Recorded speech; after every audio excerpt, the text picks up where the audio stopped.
বছর হচ্ছে এটা আসলে ওয়াসা জানে কিনা, না জানলে সে কেন জানে না। ওয়াসা বলছে গত এক সপ্তাহে দেখবেন যে আমরা বিভিন্ন অভিযোগের প্রেক্ষিতে বিভিন্ন এলাকাতে গিয়েছি, আমরা আমাদের পাইপলাইন গুলো চেক করেছি, চেক করে দেখলাম যে সেখানে কোনো ময়লা নাই, পোকামাকড় নাই।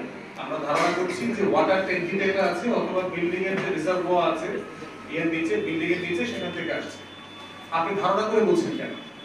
আপনি ওইটা রেজলিউশন করছেন না কেন? আপনার টিম সহ এলাকাবাসীকে নিয়ে আপনি আপনার ওয়াসার পাইপলাইনটা কেন চেক করাইলেন একসাথে?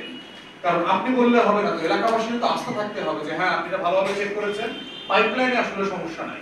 সমস্যা কোথায়? বাড়িওয়ালা। তো ঠিক আছে, সবাই মিলে বাড়িওয়ালার ট্যাঙ্কিতে যান, বাড়িওয়ালার রিজার্ভয়ার চেক করেন, সবাই মিলে করেন, ওইটা ভিডিও করেন, ভিডিও করে ভিডিও এভিডেন্স দেন যে আমরা এটা চেক করেছি, চেক করবার পর কিছু পাওয়া যায় নাই, আমরা বাড়িওয়ালার ট্যাঙ্কি চেক করে পোকা পাইছি, আমরা বাড়িওয়ালার মাটির নিচে রিজার্ভয়ার চেক করে কি পরিষ্কার হয়েছে গত এক সপ্তাহের মধ্যে, কিন্তু পোকা ঠিকই আছে।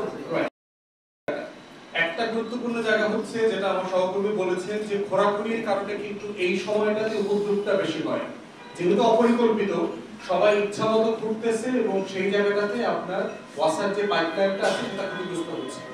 আমরা বোধ করছি যেহেতু এখন কোনো স্থানীয় সরকার নাই, আপনার ফ্যাসিবাদ বিরোধী আন্দোলনে সক্রিয় ছিল এমন কাউন্সিলরদেরকে যদি পাওয়া যায় বিভিন্ন শহরে, পৌরসভায়, আমরা তাদেরকে বারবার বলেছি যে পরামর্শের উপরে ভিত্তি করে একটা কমিটি করে তাদেরকে নিয়োগ দেওয়া দরকার। যেখানে নাই সেখানে হচ্ছে নাগরিক সমাজের প্রতিনিধি আকারে দেওয়া দরকার, যারা গণশুনানির মাধ্যমে